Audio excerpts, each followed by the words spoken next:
Para quem me acompanha sabe que esse aqui não é o segundo episódio do Diários do Caos, né? É meio que um vlog, mas é o segundo vídeo que eu estou postando aqui no feed, né? Parece que vocês gostaram desse formato, esse formato onde eu fico mais próximo aqui do microfone, formato mais leve, né? Com uma edição menos pesada, mais focado no conteúdo e na divulgação.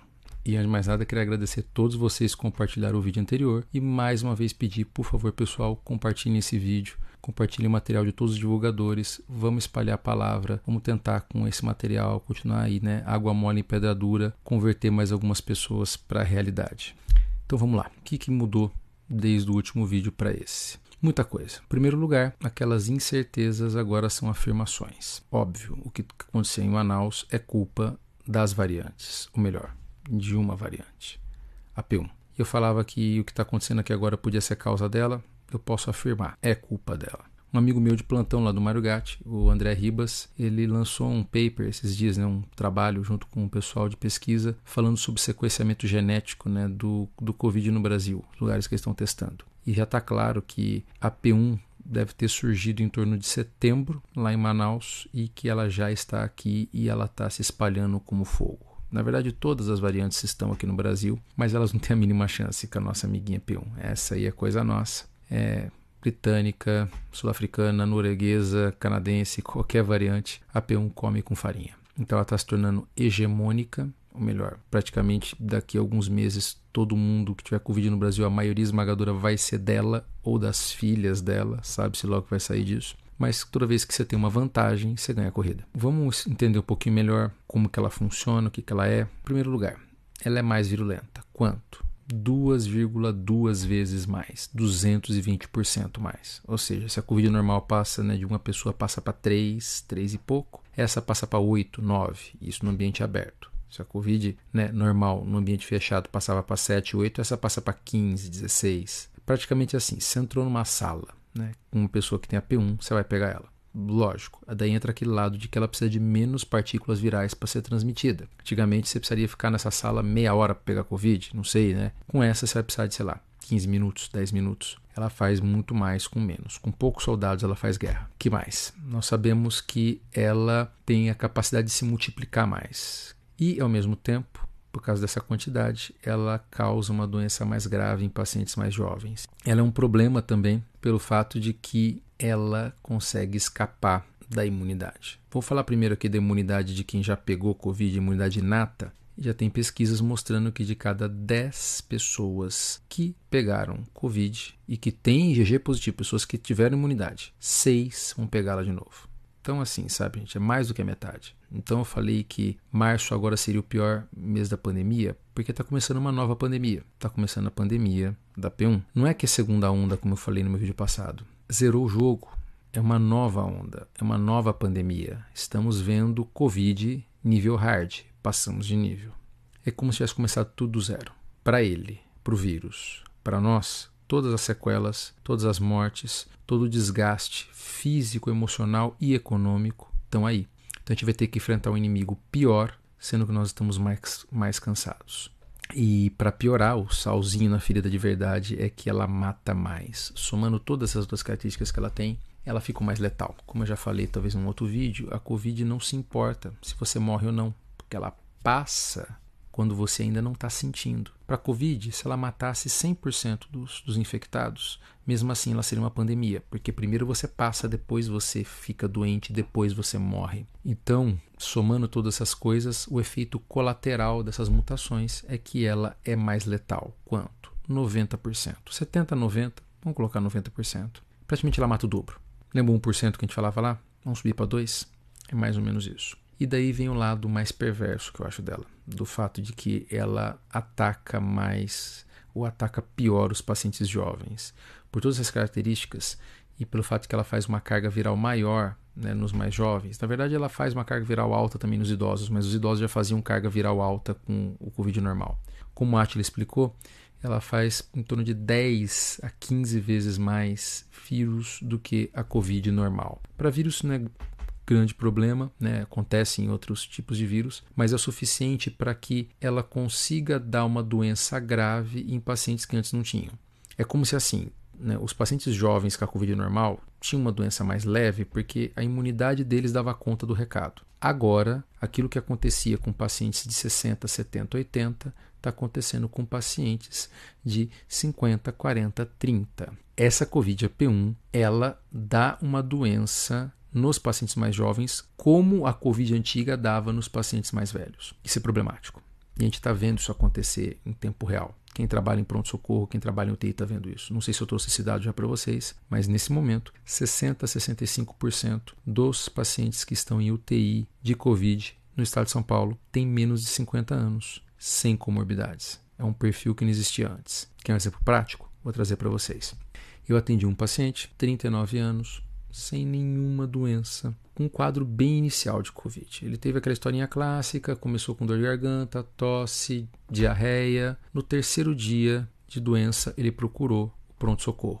Foi ver lá o que estava acontecendo, passou em consulta, o médico examinou ele, pediu exame de sangue, tudo normal, e pediu a famosa e necessária tomografia. O pulmão, numa tomografia, para ver pulmão, ele tem que ser escuro, né? Ele tem que ser preto, porque preto é ar no raio-x ou na tomografia. Se você vê um monte de risquinho de veinho branco nessa quantidade que eu vou mostrar agora, esse é o normal. São as veias e brônquios de um pulmão normal. Então isso que eu vou mostrar para vocês é como seria a tomografia minha ou sua se a gente não tivesse nenhuma doença. Tomografia desse cara com 3 dias de história de Covid. Só que a história não acaba por aqui. 48 horas depois, 2 dias, ele sentiu uma piora, sentiu cansaço. 5º dia de história, gente. 5 dias de Covid. Para a maioria das pessoas que pregam o tratamento precoce, ele não teria tomado nem o primeiro comprimido de ivermectina. Ele procurou o hospital, novamente. Essa foi a tomografia que ele fez nesse dia. Tá vendo todo esse branco? Uma parte disso é o que o pessoal está chamando, se você já passou no pronto-socorro de ouvido falar disso, do vidro fosco. Mas nem dá para ver mais tanto o vidro fosco. Ele tinha 80% do pulmão tomado pela Covid. 48 horas. 80%. A gente não via isso em pacientes jovens. Pode ser que, né, tudo bem, ok, um caso ou outro, mais raro, né, fatalidades acontecem. Mas eu estou trazendo esse exemplo para mostrar para vocês que isso está ficando comum. Pacientes jovens evoluindo mal muito rápido. Esse caso foi o 3º paciente que eu tive que intubar nessas condições. Jovem, sem comorbidades, evolução rápida, no mesmo hospital, na mesma semana. Então, sim, a Covid ficou pior. E por que a P1 é tão terrível assim? Como é que ela tem essa capacidade? Para começo de conversa, como eu coloquei no meu texto, ela tem todas as mutações que as outras têm, só que tudo numa coisa só. Ela nasceu no pior terreno possível, o terreno mais árido possível, que foi Manaus. Manaus sofreu muito na primeira onda da pandemia, como a gente falou, ao ponto que chegou a 70% da população estar imune para a Covid. Então eu entendo uma coisa, sei lá, eu sou um vírus de corona que nasci hoje, e eu tenho a capacidade de infectar pessoas que já pegaram Covid, assim como pessoas que nunca pegaram. Só que eu saio para a rua e a chance de eu encontrar alguém que pegou Covid é pequena, está no começo da pandemia. Então qual que é a vantagem desse meu superpoder? Nenhuma. Eu sou um Covid raquítico, magrinho, óculos escuros, óculos de fundo de garrafa. Então eu vou apanhar dos outros Covid. Essa vantagem minha não é vantagem nenhuma. Só que daí, passado 1 ano, passado 2 anos, acontece de essa mesma cidade agora estar com 70% das pessoas imunes à Covid. Os valentões que batiam em mim na escola, agora não conseguem mais arranjar emprego, não conseguem mais pegar ninguém. Eles estão sofrendo, estão morrendo de fome na rua. Morrendo literalmente, porque não conseguem mais infectar as pessoas.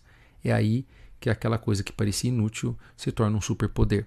É aí que eu vou crescer. Então, bem entre aspas, é como se a P1 tivesse sido forjada num ambiente mais árido, num ambiente mais terrível para um Covid poder se formar. Mas ela não está pronta ainda não. Ela ainda vai mudar. E quanto mais pessoas pegarem a doença, mais ela vai mudar. É sempre assim. Quanto mais gente pega, mais mutações acontecem. Isso é um problema, porque isso aconteceu lá em Manaus, onde tinha essa coisa de 70%. Lembre-se que eu falei no escape vacinal de 60%, mas aqui a gente não tem. Então você não vai ter esses 40% que vão conseguir se safar. Aqui vai ser pior. Aqui vai ser muito pior. O que a gente pode fazer? Já falei no outro vídeo. Máscaras, distanciamento, vacinas. Das máscaras eu quero trazer uma coisa para vocês. Para quem puder, para quem quiser, para quem der, usem a melhor máscara possível sempre. Muitas pessoas perguntaram, mas Adriano, qual que é a melhor? Sempre tem uma hierarquia entre as máscaras. A melhor é a N95. Se você tem como comprar, sabe como usar, tem vários vídeos aqui ensinando, compre ela, use ela. Quando? Quando puder. Para descer e pegar uma pizza, não precisa. Talvez não precise, mas você vai ficar no ambiente fechado, você vai entrar no supermercado, você vai pegar um ônibus, você vai fazer o que for e você pode usar ela, use ela. Não dá, você vai usar a máscara cirúrgica, talvez com aquele nozinho que eu ensinei ou outras técnicas, mas você vai usar a melhor máscara que você puder. A máscara de tecido ficou realmente para terceiro plano, quando você não tiver outra coisa para usar, mas use, sempre. Poxa, Adriano, você só trouxe uma notícia, você só trouxe coisa ruim aqui pra gente? Nem tanto. Temos algumas notícias boas, né? Como eu vi na live do Átila e algumas coisas que eu andei puxando. Pelo que tudo indica, as vacinas funcionam um pouquinho melhor do que tinha se imaginado. Lançou alguns trabalhos aí um pouco alarmistas, falando que a Coronavac não funcionava. Era um trabalho fantástico, com 8 pessoas. 8. Isso é para nada.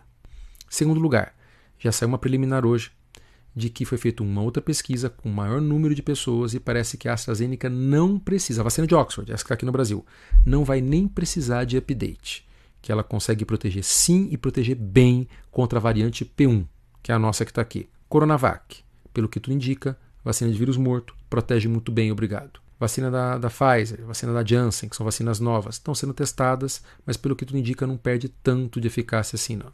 Mas Adriano, você acabou de falar que esse vírus é o capeta, aquele tal, que o anticorpo não gruda nele.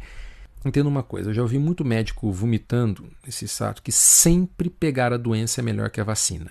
Sempre na medicina a gente não existe, tá? Existem algumas doenças do qual a vacina te dá uma imunidade melhor do que pegar a doença. Por vários motivos. Vou dar um exemplo, HPV. No HPV é um vírus que foi feito para burlar a sua imunidade. Então você pegar HPV é uma desgraça. O vírus vai entrar no teu DNA, ele é um vírus herpes. E vai ficar no resto da tua vida dentro dos seus neurônios. E toda vez que você ficar com a imunidade baixa, ele vai aparecer, como um herpes de boca. Então ele foi feito para escapar dos seus glóbulos brancos. Quando você toma uma vacina, você está pegando um pedaço dele e está dando de bandeja, de lambuja, para os seus glóbulos brancos. Ele não tem como fugir. Então você produz uma imunidade que naturalmente você teria muita dificuldade de produzir. Tradução simultânea, a vacina é melhor do que pegar a doença. Será que a Covid é assim? Não sei. Pelo que tudo indica, parece que sim. Parece que as vacinas são melhores do que pegar a doença. Mas por que isso, Adriano? Como é que uma coisa dessa pode acontecer? Não sabemos. Talvez, como eu disse, porque ela tem essa capacidade de burlar, talvez por causa de algumas coisas específicas do vírus, mas as vacinas são muito eficazes e estão perdendo pouco dessa eficácia, pelo menos nos trabalhos agora que estão saindo agora, posteriores. E mesmo que percam, a parte de doença grave não está perdendo. Tem um outro lado também. Quando você pega a doença, você vai rolar um dado. Você pode pegar a doença grave, doença leve, você nunca sabe qual que vai ser a tua resposta. Eu tive uma doença levíssima, minha resposta foi muito baixa. Pode ser que eu não fiquei com imunidade nenhuma, mas a partir que eu tomei a vacina, isso é padronizado. Eu engano meu corpo que foi uma doença grave, que foi uma doença séria. Então a resposta que a vacina produz geralmente é alta. Quer um exemplo prático disso? Quantas pessoas você conheceu que pegou Covid, foi fazer o teste de sangue e deu negativo? Acredita-se que, 60% das pessoas é que faziam o IgG positivo depois de pegar Covid. Sabe qual foi a taxa de soroconversão, de fazer IgG positivo, da vacina com menor eficácia, não gosto desse termo, que foi a Coronavac? 95%. Quer dizer, quem pegou vírus, 60% de fazer anticorpo. Quem tomou Coronavac, 95%, 97%, dependendo da pesquisa, de fazer anticorpo. Tá vendo? Parece que ela é mais eficaz nisso. Ela engana você que a doença foi grave sempre. Vacinas funcionam. O governo federal disse que vai comprar todas disponíveis. Ótimo, quero ver. Vai entrar numa fila do caramba, porque essas vacinas agora vão ter que ser vendidas para Deus, todo mundo, para depois chegar na gente, porque a gente entrou na fila no final. Todas elas estão dizendo que vão trazer para a gente no segundo semestre.